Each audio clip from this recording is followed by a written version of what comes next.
Ya, di titik itu kita mau ngambil momentum bahwa dengan dengan hitungan-hitungan ini adalah momentum untuk melakukan perubahan negeri. Ketika kita satu persatu kita verifikasi, ternyata hal itu ada di badan Bung Repol. Makanya dengan mengucapkan bismillah, tentu saja kita tidak gampang untuk meninggalkan hasil dari perjuangan pileg untuk maju ke bupati, tapi kita harus ukur, harus kita hitung dengan hitungan-hitungan yang baik agar apa? Agar kita memang benar-benar target kita dapat menjadi pemenang dalam Pilkada Kampar. Ya teman-teman, sore hari ini saya agak maksa nih sama Bang Delin, minta waktunya buat ya katakanlah wawancara sore hari ini ya. Kita semua tahu Bang Delin ini adalah termasuk salah satu, kalau boleh saya katakan, sutradara politik. Dewan Pakar saya di BPRD. Dewan Pakar. Iya, dia sutradara politik ini di Kampar. Seorang Delin akan peta politik Kampar dan masa depan Kampar ini, Bang. Ini kan pilkada ini nampaknya adem-adem saja di permukaan, tetapi di beberapa titik asap-asap sudah mulai mengepul. Artinya api dalam sekam, Bang. Gimana Bang Delin memandang politik Kampar hari ini, Bang? Jadi terima kasih. Selamat sore Dinda Saiful ya. Hari ini kita wawancara diskusi ya, berkomunikasi, mungkin nanti menjadi hal penting untuk bagian informasi ke masyarakat, edukasi ke masyarakat tentang pilkada. Oke. Ya, kita mulai dari awal ya. Baik saya maupun kandidat kita ya, Bung Repol, itu tidak ada ambisius untuk berkompetisi menjadi Bupati Kampar. Tapi ada hal yang lebih urgen di titik itu, bahwa pemikiran beliau, kita sering diskusi ya, setelah pileg ya, kita informasikan Bung Repol ini kan suara terbanyak nih, 23.261 suara terbanyak ke Provinsi Riau dari Partai Golkar mewakili Kabupaten Kampar. Jadi artinya apa? Kita sudah membuktikan bagaimana kita bekerja meraup suara masyarakat ya, meraup suara masyarakat untuk mendukung beliau. Ini telah kita buktikan dan ini hal yang luar biasa. Nah, di titik itu tentu saja setelah pileg kemarin ada agenda rutin ya, agenda terbaru tapi nanti akan dirutinkan oleh negara, yaitu pilkada serentak. Ya, sambil diskusi ngomong-ngomong, karena kita juga orang partai di Golkar, kita coba ya, bagaimana keadaan negeri ini, daerah kita ini kok biasa-biasa saja, padahal potensi sangat besar. Ada kurang lebih 3 triliun ya APBD dikucurkan selain mungkin dana-dana anggaran lain yang dapat oleh Kabupaten Kampar. Banyak hal menjadi catatan yang harus mungkin ditingkatkan, diperbaiki ya, atau yang mungkin harus dihapus dan dihilangkan.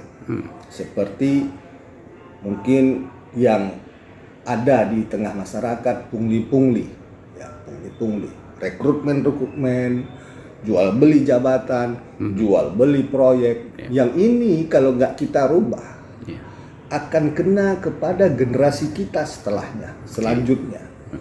Ya, di titik itu kita mau ngambil momentum bahwa dengan dengan niat, dengan hitungan-hitungan, ini adalah momentum untuk melakukan perubahan negeri.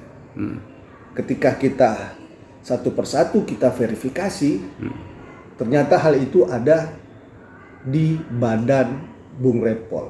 Makanya dengan mengucapkan bismillah, tentu saja kita tidak gampang untuk meninggalkan hasil dari perjuangan pileg untuk maju ke bupati, tapi kita harus ukur, harus kita hitung dengan hitungan-hitungan yang baik agar apa?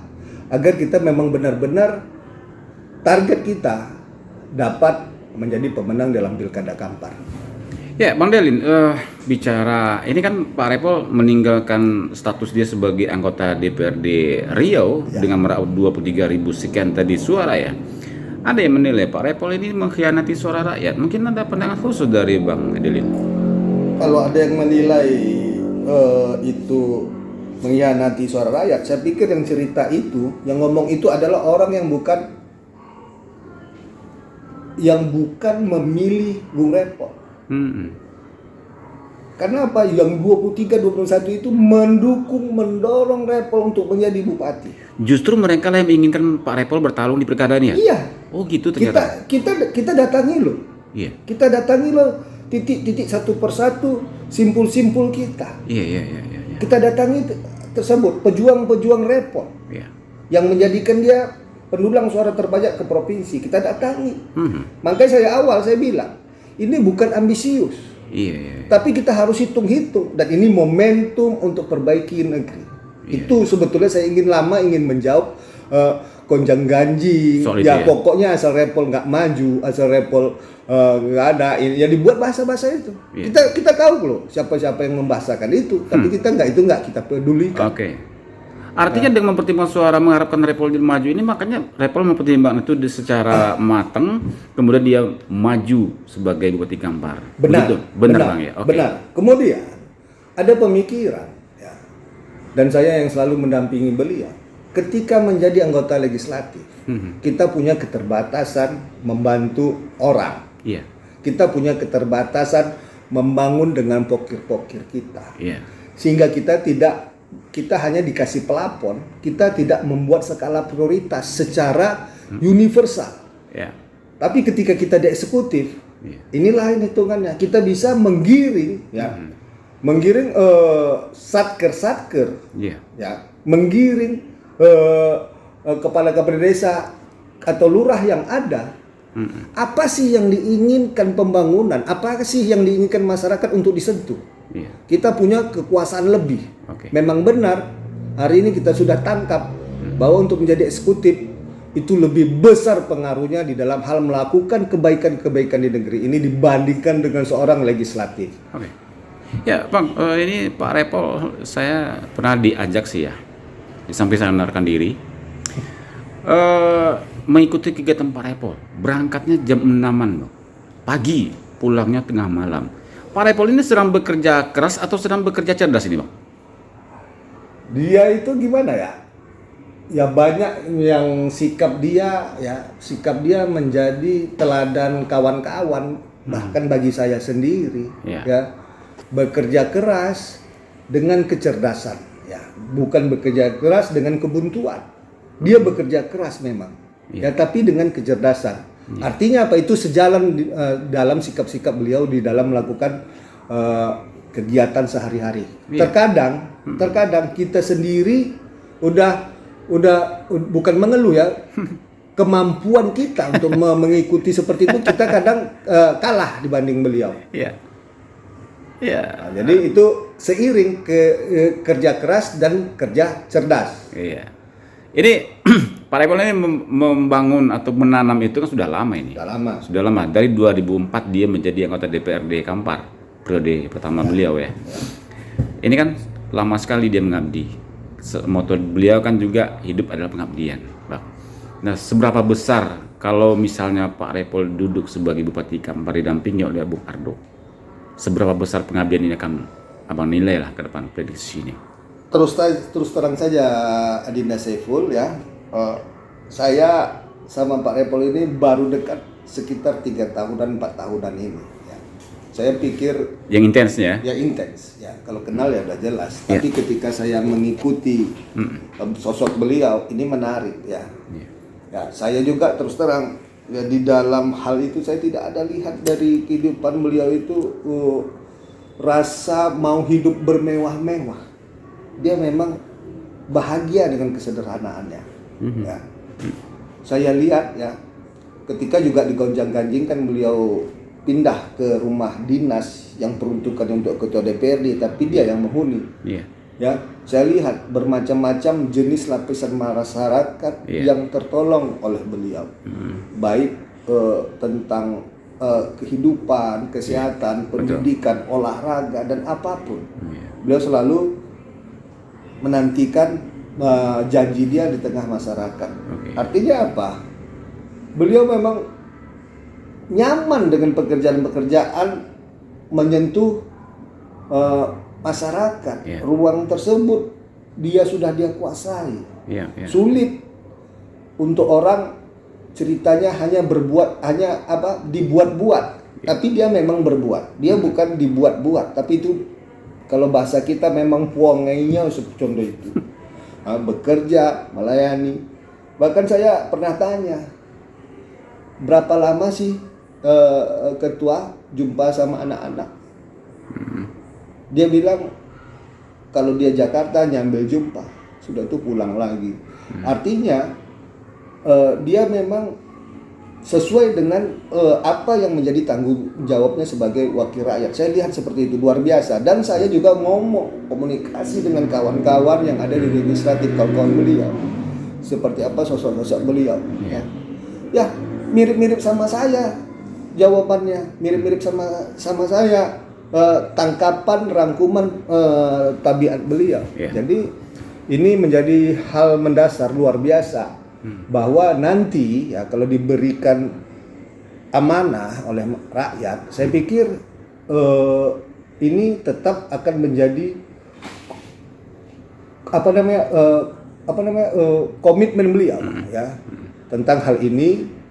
Bahkan ya yang cerita tadi bukan melalui dirinya saja, seluruh perangkat yang di bawah bupati, pemerintahan, pelayanan publik ini harus kita clearkan ya, kita clearkan mutunya. Golkar tentu punya strategi dalam menghampal berbagai isu di pertelagahan. Kalau kita tanda petik banyak pertelagahan politik ini, isu itu adalah Pak Repol bakal kalah karena tidak punya uang. Karena kan salah satu hal yang cukup besar pengaruhnya adalah uang ya, modal politik. Oh, ini perlu dijawab nih Dinda ya.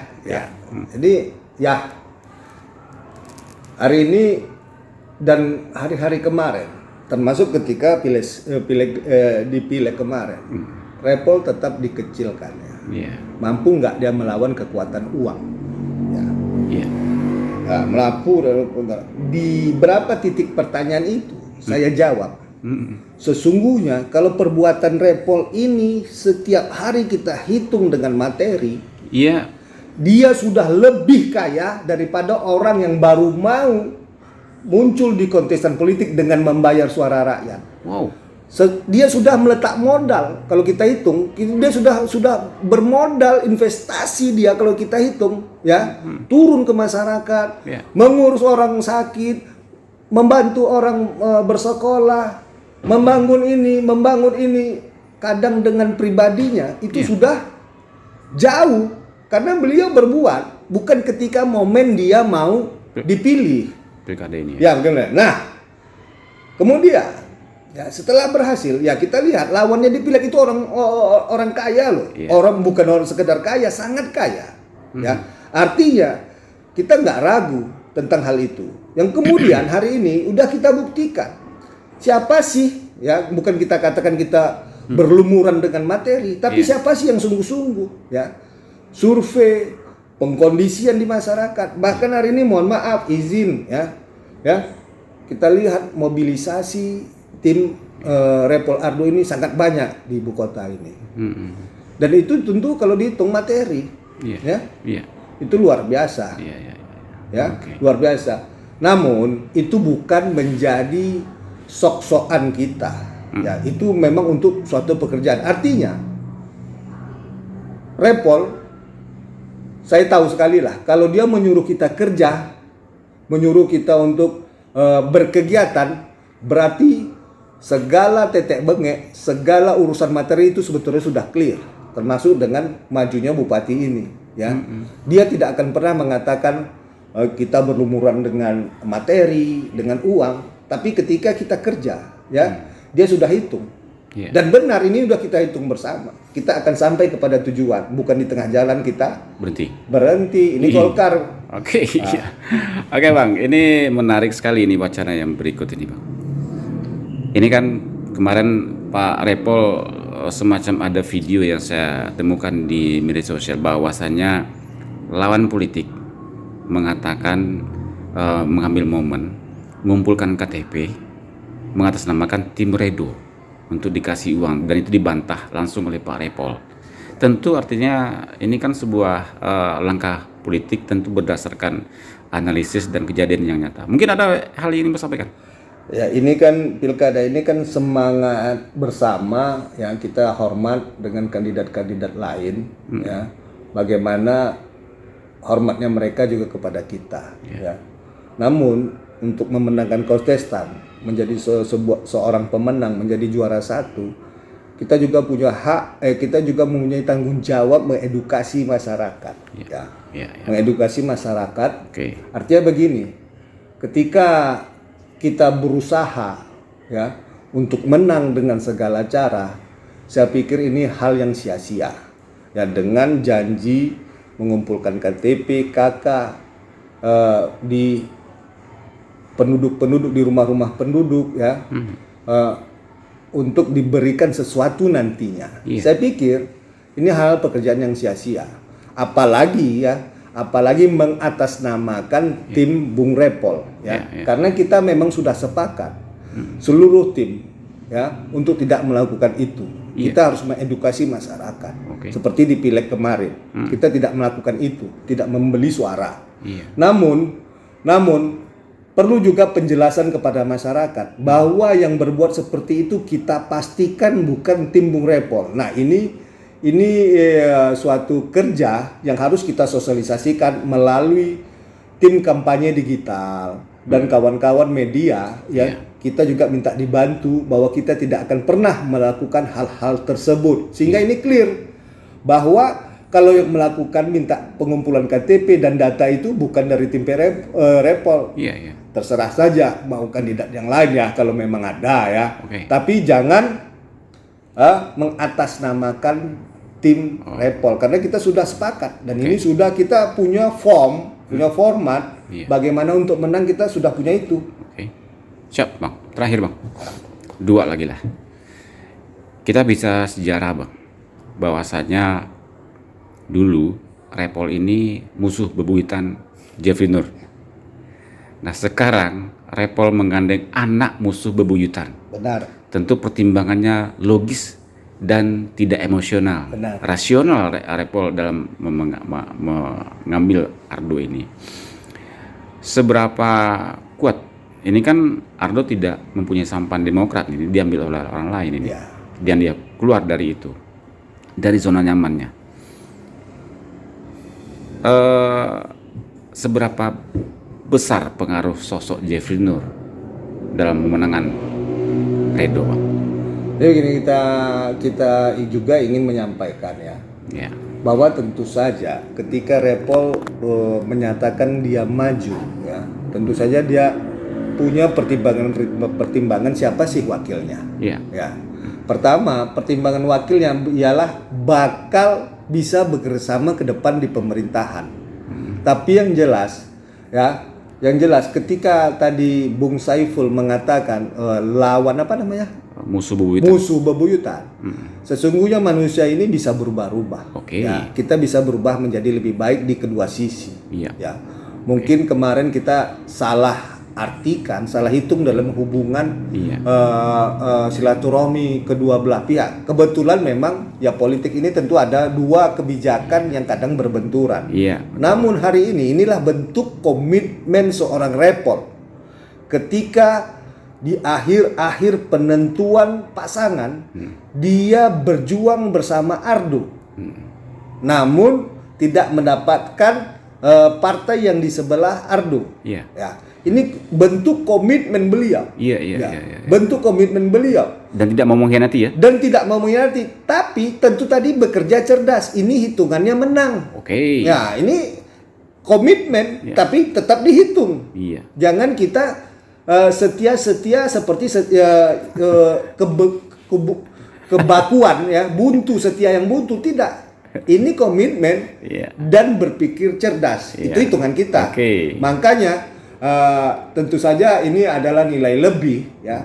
Bagaimana gerombolan besar Pak Jeffrey Nur sendiri yang hari ini kita katakan kalau di tim kita legenda hidup, Iya. ya, legenda hidup bereaksi ya untuk bergulat, bertungkus lumus mengambil suara elektoral yang ada di tengah masyarakat. Dan ini alhamdulillah bukan dibuktikan ya, ini terus bekerja mesin ini. Jadi kita nggak bicara partai sebelumnya, tapi ini sudah main individu. Ketika Ardo dulu juga kita ingat ya, beliau main di kontestan bukan melalui partai politik, tapi independen perseorangan. Dan kita tahu hasilnya seperti apa. Dan itu juga sebagai hal yang luar biasa. Itu yang mau kita tangkap. Jadi jawabannya adalah bentuk komitmen dan berpikir cerdas. Bukan tidak ada alternatif, ada.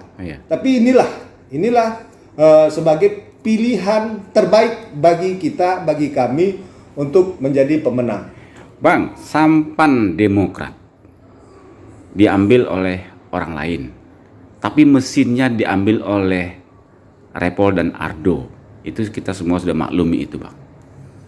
Nah, kemudian dalam mengayun supaya Redo ini menang, tentu kan ini bukan kerjaan yang ringan ini, Bang. Bukan ringan ya. Kita bersepakat bahwa kita harus menang. Artinya Redo menang ya.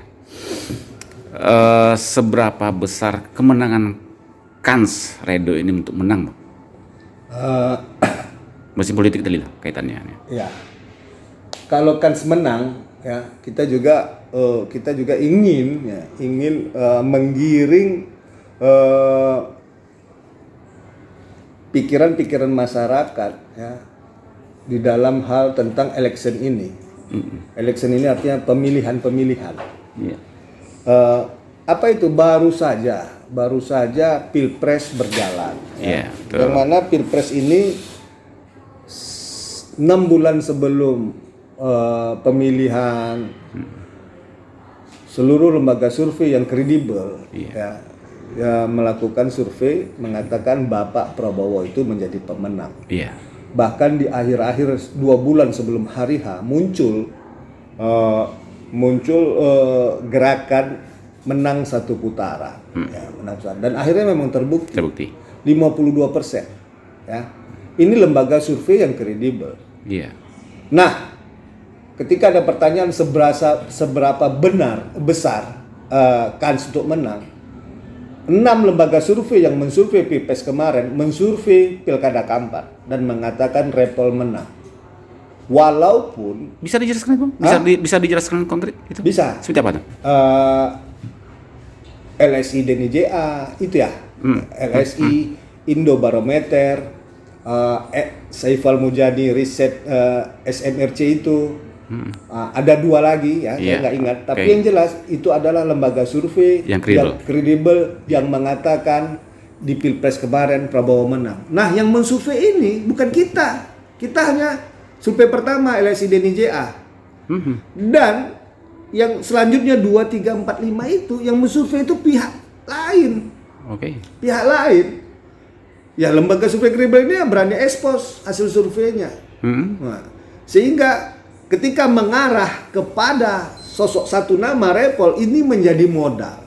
Ya, kita tahu survei tidak menentukan siapa menang, tapi ini bicara kans tadi, cerita peluang tadi. Itu kita kan ini menjadi modal. Insya Allah sekitar 10 hari lagi kita ini baru kita survei. dengan korespondennya cukup besar, kita akan keluarkan hasil survei terakhir ini ya menjelang hari H, sekitar 2 minggu lah paling lama. Nah, jadi artinya itu kita jadi perjuangan tim pemenangan Repol Ardo kita beri nama BP Redo itu berdasarkan survei, berdasarkan konsultan politik. Terukur ya? Ya kita terukur. Artinya juga Bang Delin ingin menyampaikan hasil survei di lain pihak itu ya itu tidak kredibel emang? Ya kita pernah searching perusahaan-perusahaan surveinya nggak ketemu. Oh? Nggak ketemu. Kemudian ada satu survei ya kita nggak sebut namanya. Iya. Ketika di Pilpres itu hasil surveinya dikatakan gagal. Nah, gagal dan anomali, terlampau banyak margin errornya dan tidak ada jawaban dari masyarakat. Itu artinya kalau di dalam keilmuan survei itu kegagalan melakukan survei. Nah, itu melakukan survei di Pilkada Kampar kemarin dan mengatakan bukan Bung Repol. Ya, kita lihatlah kualitas surveinya sendiri dan kita tahu sebenarnya surveinya siapa yang menang. Kita tahu. Oke. Insyaallah. Iya. Oke, Bang. Sebenarnya saya banyak pertanyaan sama Bang Delin ini. Tapi karena udah 24 menit ini, Bang. Ada closing statement dari Bang Delin. Closing statement atau apalah. Ya. Terakhir ya. Kenapa kita pilih Redo? Ya. Saya pikir beliau punya hak untuk kita cintai karena selama ini dia terlampau banyak berbuat untuk masyarakat. Beliau punya hak untuk dihormati karena selama ini juga dia sangat menghormati masyarakat. Ya, beliau berasal dari kalangan bawah, rendahan, bukan dilahirkan sebagai orang kaya karena dia tahu artinya bagaimana dia menyentuh orang-orang rendahan. Ini peluang. Peluang kita bersama untuk mengubah negeri. Maka hari ini ayo dengan suara rakyat seperti kita ini, orang-orang kecil ini, ayo bersama-sama kita bekerja, ya, sama-sama kita berharap, ya, sama-sama kita berdoa bahwa ke depan nanti Kampar ini dipimpin oleh bupati yang bernama Repol dan wakil bupati yang bernama Ardo. Artinya Repol selama ini juga mengapresiasi karya-karya anak negeri. Saatnya kita juga mengapresiasi. Benar. Ya. Oke, Bang. Sip. Makasih Bang Delin waktunya, Bang. Ya, terima kasih sama-sama. Ya, sayang tisu nggak ada, kayaknya Bang Delin berkeringat banget nih. Ya, panas nih kalau Adinda Saiful bertanya, saya debar-debar nih kalau nanti ke jurang pertanyaannya kan. Tapi insya Allah yang saya ceritakan ini normatif dan menghargai untuk semua orang. Ya, oke, siap, Bang. Saya juga nggak mau lah bertanya panjang yang menjebak lah. Terima kasih banyak. Ya, sama-sama. Komitmen Adinda Saiful. Siap, ya. Assalamualaikum warahmatullahi wabarakatuh. Waalaikumsalam warahmatullahi wabarakatuh.